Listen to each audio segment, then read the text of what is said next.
Hi ನಮಸ್ಕಾರ. ಇವತ್ತು tomato ಬಾತ್ನ ಯಾವುದೇ ಥರ ಮಸಾಲೆಗಳನ್ನ ರುಬ್ದಲ್ಲೇ ಹೇಗೆ ಮಾಡೋದು ಅಂತ ನೋಡೋಣವಾ. ಇವಾಗ ಗ್ಯಾಸ್ ಮೇಲೆ ಕುಕ್ಕರ್ ಇಟ್ಕೊಂಡಿದ್ದೀನಿ. ಅದಕ್ಕೆ ಒಂದು 4 ಟೇಬಲ್ ಸ್ಪೂನ್ ಆಗುವಷ್ಟು ಆಯಿಲ್ನ ಹಾಕೊಂಡಿದ್ದೀನಿ. ಎಣ್ಣೆ ಕಾದಿದ್ದಾದ್ಮೇಲೆ ಮಸಾಲ ಐಟಮ್ಸ್ನ ಹಾಕೋಬೇಕಾಗತ್ತೆ. ನಾನಿಲ್ಲಿ ಹಾಕೊಂಡಿರೋದು ಕಸೂರಿ ಮೇಥಿ, ಪಲಾವ್ ಎಲೆ, ಒಂದು ಚಕ್ಕೆ, ಒಂದು ಲವಂಗ, ಹಾಗೇನೆ ಒಂದು ಏಲಕ್ಕಿ ಹಾಕೊಂಡಿದ್ದೀನಿ. ಇಷ್ಟನ್ನು ಚೆನ್ನಾಗಿ ಫ್ರೈ ಮಾಡ್ಕೊಳ್ಳೋಣ. ಇವಾಗ ಒಂದು ಈರುಳ್ಳಿ ದಪ್ಪ ಆಗಿರೋದನ್ನ ಉದ್ದುದ್ದಕ್ಕೆ ಹಚ್ಕೊಂಡಿದ್ದೀನಿ. ಈರುಳ್ಳಿ ಚೆನ್ನಾಗಿ ಫ್ರೈ ಆಗಬೇಕಾಗುತ್ತೆ, ಹಸಿ ವಾಸನೆ ಹೋಗಬೇಕು, ಅಲ್ಲಿವರೆಗೂ ಚೆನ್ನಾಗಿ ಫ್ರೈ ಮಾಡ್ಕೊಳ್ಳಿ. ಈರುಳ್ಳಿ ಎಷ್ಟು ಚೆನ್ನಾಗಿ ಬ್ರೌನ್ ಕಲರ್ ತರಿಸ್ತಿರೋ ಅಷ್ಟು ಸೂಪರಾಗಿ ಬರುತ್ತೆ ಬಾತು. ನಾನು ಆಪ್ಷನಲ್ ಆಗಿ ಕರಿಬೇವಿನ ಸೊಪ್ಪನ್ನ ಹಾಕೋತಾ ಇದ್ದೀನಿ. ನೀವು ಬೇಕಾದರೆ ಹಾಕ್ಕೊಳ್ಳಿ, ಇಲ್ಲಾಂದರೆ ಸ್ಕಿಪ್ ಮಾಡ್ಕೊಳ್ಳಿ. ಇವಾಗ ಚೆನ್ನಾಗಿ ಒಂದ್ಸಲ ಮಿಕ್ಸ್ ಮಾಡ್ಕೊಬಿಟ್ಟು 1 ಟೇಬಲ್ ಸ್ಪೂನ್ ಆಗುವಷ್ಟು ಶುಂಠಿ ಬೆಳ್ಳುಳ್ಳಿ ಪೇಸ್ಟನ್ನು ಹಾಕೋತಾ ಇದ್ದೀನಿ ನಾನು. ಈ ಪೇಸ್ಟನ್ನು ಸಹ ಹಸಿ ವಾಸನೆ ಹೋಗ್ಬೇಕು, ಚೆನ್ನಾಗಿ ರೋಸ್ಟ್ ಆಗಬೇಕು, ಅಲ್ಲಿವರೆಗೂ ಚೆನ್ನಾಗಿ ಫ್ರೈ ಮಾಡ್ಕೊಳ್ಳಿ.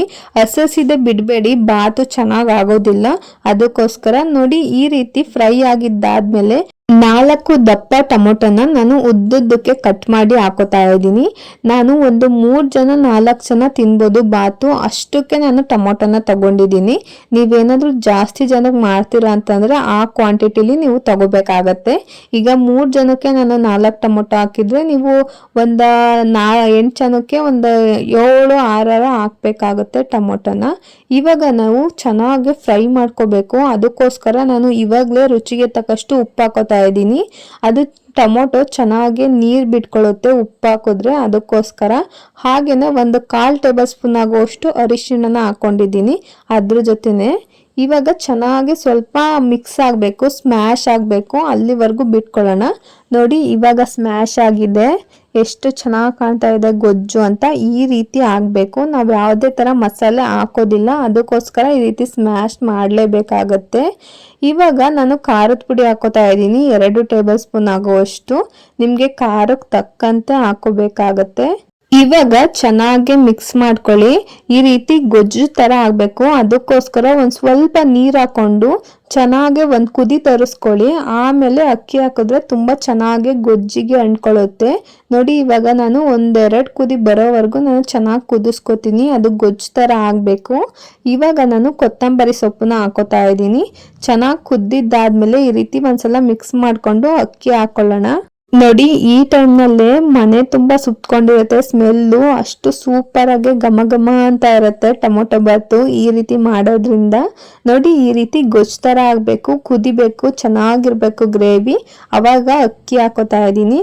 ಅದ್ರ ಜೊತೆ ಮಿಕ್ಸ್ ಮಾಡಿಬಿಟ್ರೆ ಸಖತ್ತಾಗಿರುತ್ತೆ, ತುಂಬ ರುಚಿಯಾಗಿರುತ್ತೆ. ನೀವು ಪದೇ ಪದೇ ಇದೇ ಥರನೇ ಮಾಡ್ಕೊಂಡು ತಿಂತೀರ. ಯಾವುದೇ ಥರ ಮಸಾಲೆ ರುಬ್ಬಬೇಕು ಅಂತ ಏನೂ ಇರೋದಿಲ್ಲ.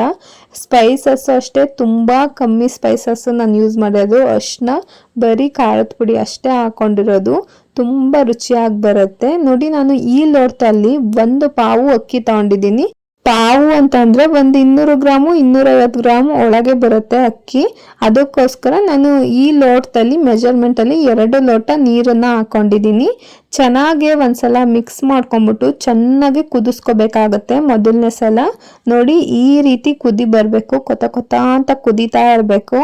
ಈ ರೀತಿ ಬರೋದ್ರಿಂದ ಒಂದು 5 ನಿಮಿಷಕ್ಕೆ ಕುಕ್ಕರ್ ಮುಚ್ಚಿದಾದ್ಮೇಲೆ ಪ್ರೆಷರು ಕೂಗ್ಬಿಡುತ್ತೆ. ಅದಕ್ಕೋಸ್ಕರ ಇವಾಗ ನಾನು ಕುಕ್ಕರ್ನ ಮುಚ್ಕೋತಾ ಇದ್ದೀನಿ. ಮುಚ್ಬಿಟ್ಟು ವಿಷಲ್ನ ಹಾಕಿ ಒಂದು 5 ನಿಮಿಷಕ್ಕೆ ಆಗೋಗುತ್ತೆ. ತುಂಬ ಚೆನ್ನಾಗಿರುತ್ತೆ ಮಾತ್ರ. ಹಾಗೇನೆ 20 ನಿಮಿಷದ ಒಳಗಡೆನೆ ಈ ಟಿಫನ್ ರೆಡಿ ಆಗೋಗುತ್ತೆ. ತುಂಬ ಬೇಗನೆ ಮಾಡ್ಬೋದು, ಸಖತ್ತಾಗಿರುತ್ತೆ ಮಾತ್ರ, ರುಚಿ ಮಾತ್ರ.